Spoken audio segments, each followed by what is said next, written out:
Hi, this is Andre. The Beebo by Poly Effects is a modular ecosystem housed in a touchscreen stompbox. It's a modular system that includes dozens of different types of modules for processing and working with audio, both in terms of synthesis and in terms of signal processing. I became aware of the Beebo because in recent months they've started developing a live looping module.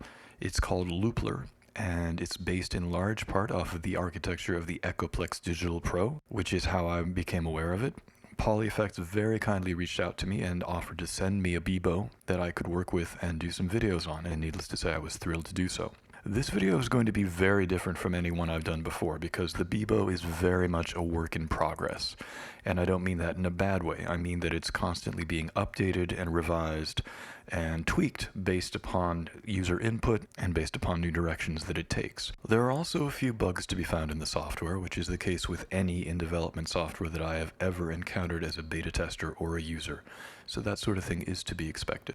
So for me, that means that I have to shift to thinking of my video not as a sort of definitive document of a fixed final unit, but as a periodical report on a work in progress. So this video you're watching now is basically geared towards two different groups. People who are interested in live looping, who are going to the Beebo mainly as a solution for that, and people who are interested in the Beebo, have probably been working with it for a little while, but are not so familiar with the Echoplex Digital Pro-style architecture. So we're going to start with a performance run through that covers a lot of the functionality in the Loopler module, not all of it by any means, but a lot of the more obvious and impressive functions, at least as far as I've found. Now you can control the Beebo through MIDI. I have hooked up my MIDI foot pedal to Beebo and been able to do quite a bit of that. I'm not demonstrating that in this video because I just want to focus on the Beebo in its most basic sense. So the three physical foot switches have some functions that I've assigned to them, but for the most part I'm using the touchscreen display in order to control the various functions. After that, there's going to be a few more thoughts that I have, a couple of disclaimers and caveats. There are some things about the Beebo that I think are good for a prospective buyer to know about. They're not terrible things, they're not necessarily deal breakers, but they are aspects of the unit that I think are good to be aware of as you're going into this. But before that, let's just take the Beebo for a spin.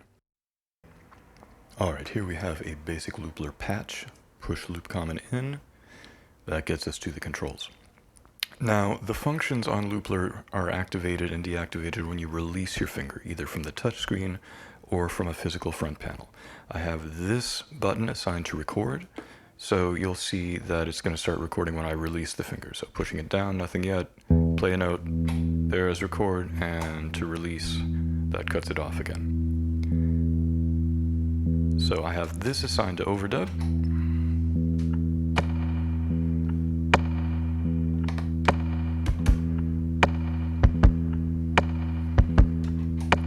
And I have this assigned to multiply. Now, one of the main foundational concepts in Echoplex Digital Pro-style loop architecture is that you can expand or contract the loop length. And the easiest way to do that is to use multiply. So let's take this loop, let's make it 4 times the original length.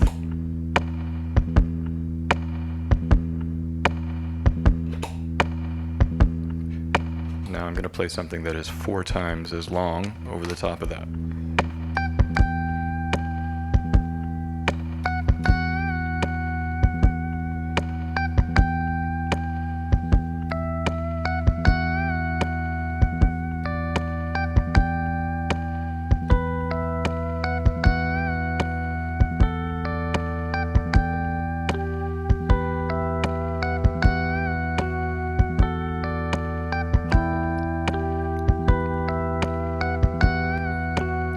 Let's turn off overdub.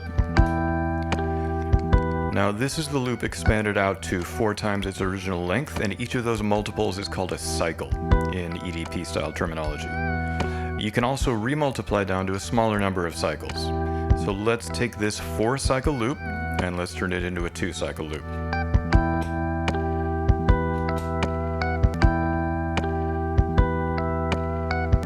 There we go. Alright, this is a good time to talk about feedback. I'm going to turn on overdub because we're about to use it. So turning feedback down is going to cause the loop to start fading out. But feedback is not just an auto fade out feature. fade out feature. Because if I start playing new stuff on top,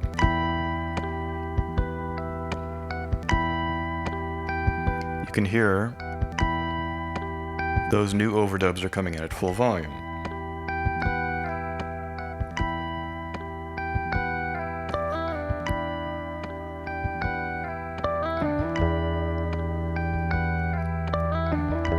And then if I bring feedback back up to 100%, now that's going to lock the loop and it will keep repeating at this new stage of development.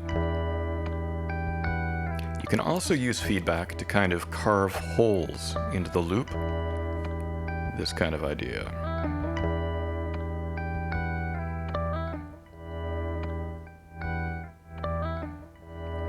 And you can also use these knobs to adjust controls. This is more of a coarse control. This is more of a fine-tune control. So after you select a slider type function, these physical knobs can be used to adjust it. Now let's talk about undo. Undo is exactly what it sounds like.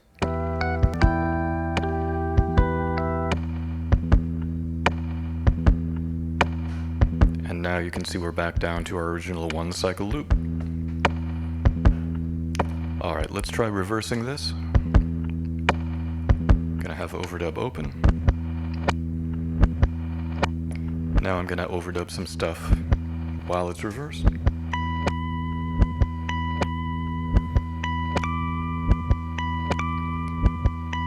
And turn off overdub, and let's play it forwards again. And the stuff that I just overdubbed, now that's playing backwards because that was overdubbed while the loop was playing backwards. Now the loop is forward, the overdub is backwards. Perfectly clear, right? Alright, let's talk about replace. This is one of my favorite functions. Replace will overwrite the content of the loop with whatever you're playing when you engage it. So here we go.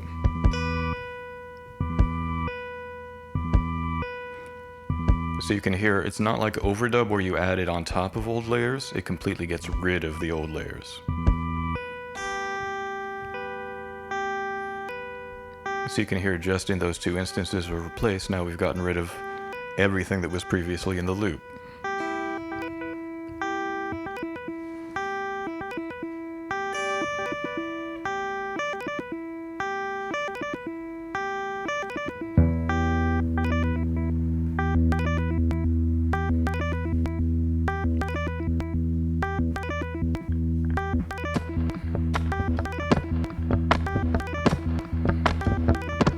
A little sloppy, sorry about that.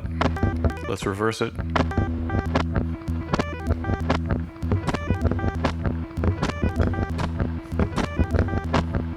And play it forwards again. Alright, let's say we want this to be a foundation loop and we want to add some more stuff on top. Add mono loop. Select that loop. Sync is going to be on, and Quantize is going to be on. Quantize lets you map the start and end points of different functions to different points within the loop. Right now it's set to cycle, which means that everything that we do is going to automatically be mapped to the beginning and or end of the cycle. So I'm going to record on this new loop. Now I haven't played anything, so you're not going to hear anything until I add something in. So I will add something in.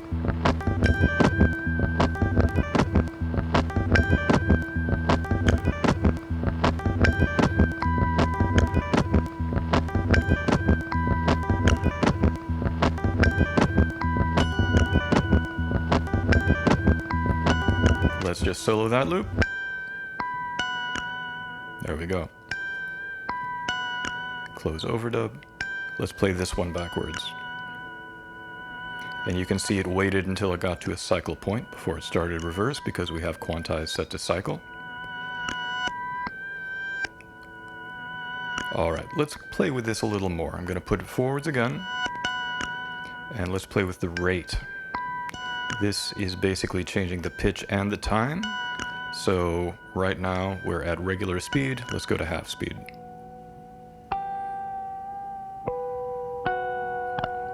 And it's a classic relationship between speed and pitch, which means that as things get lower, the speed decreases, and as the pitch gets higher, things speed up, like this. So that's 2 times the original length, 1 time the original length.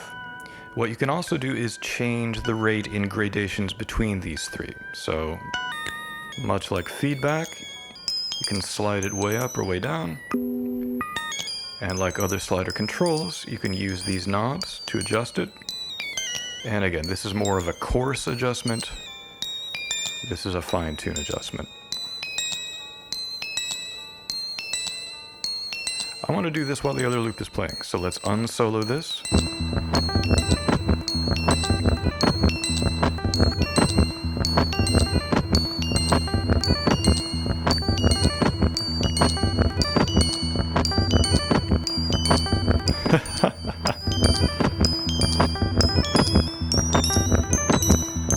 And let's go back to regular speed. There we go. And let's reverse that. And I want to bring the volume on that down a little bit. So that loop is selected. We're going to come over to this. Wet is going to be how loud the loop is. I'm going to bring it down just a bit. Could bring it down all the way if I wanted to, but I don't want to. And again, now that we access the slider, we can use these knobs to control it as well. So let's just have it tucked into the back. Let's add another loop, but I don't want this to be synchronized to the original loop. I want this to be free time, so I'm going to turn Quantize off. I'm going to make sure sync is off for this loop. It is. Now I'm just going to record a new loop. I'm not going to worry about the length, because the idea is this is just going to be for ambient textural silliness.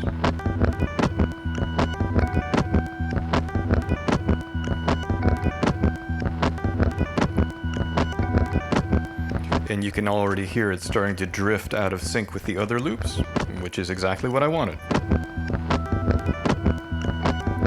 Let me just solo this new loop. I'm going to change reverse back and forth while I hold down a note.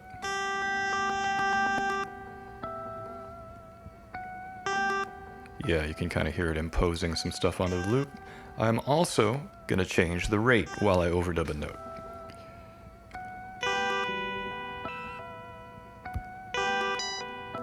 There we go.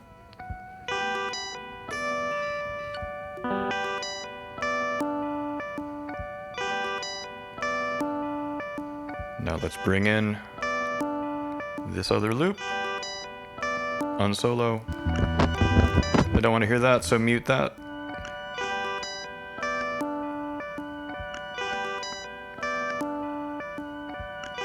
Let's reverse that again, turn off overdub. And let's actually kick the rate down to there. So that's down an octave and reversed.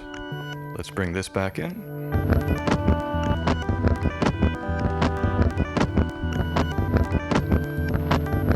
Let's check in on this.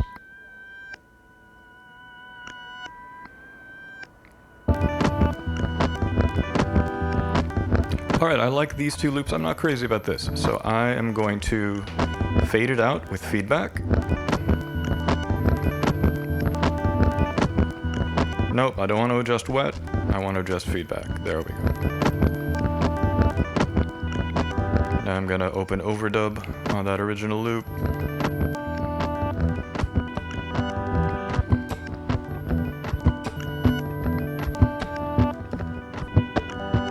Let's bring feedback back up, because I kind of like that. Add a little bit more to it.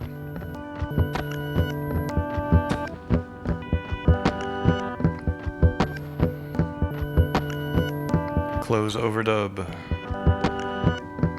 Let's just solo this old/new loop. I want to hear this at half speed. Not as good as I thought. How about twice as fast? Oh, I like that. Cool. All right, let's multiply this out. Sweet.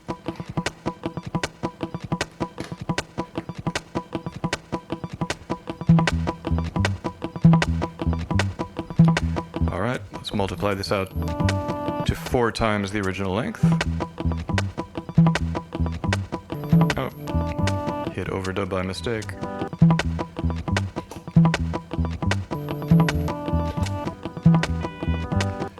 And let's mute that again. Cool. And let's overdub something longer onto this one.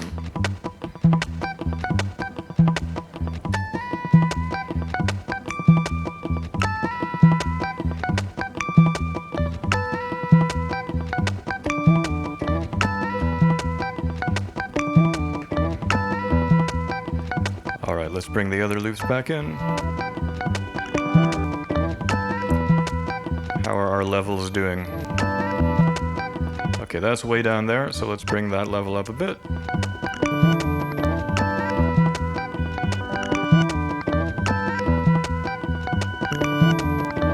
That's already all the way up. And now let's mute the main beat loop.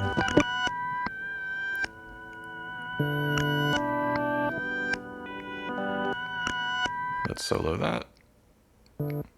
Oh, there we go. Okay, a little bit of it got cut off with reverse. That is something that happens a little bit in the 3.5 software. Not the end of the world. Let's change the rate on this. There we go. Unsolo this. Mute that.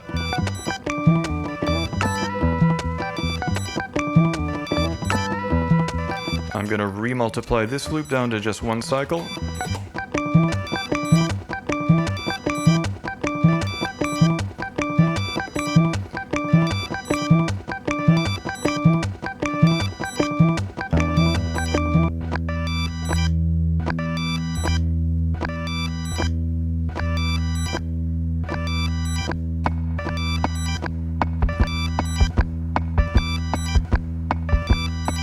Let's unmute this. I forget what this sounds like. Let's find out.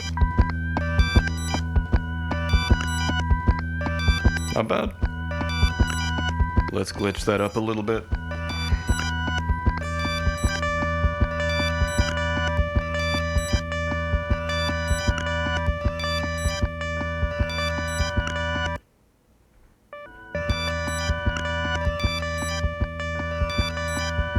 I don't know where that overdub came from, but I'm going to undo it. There we go. This sounds better anyway.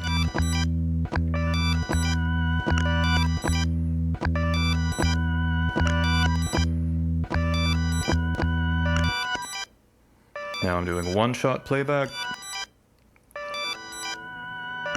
Plays once and then goes into mute.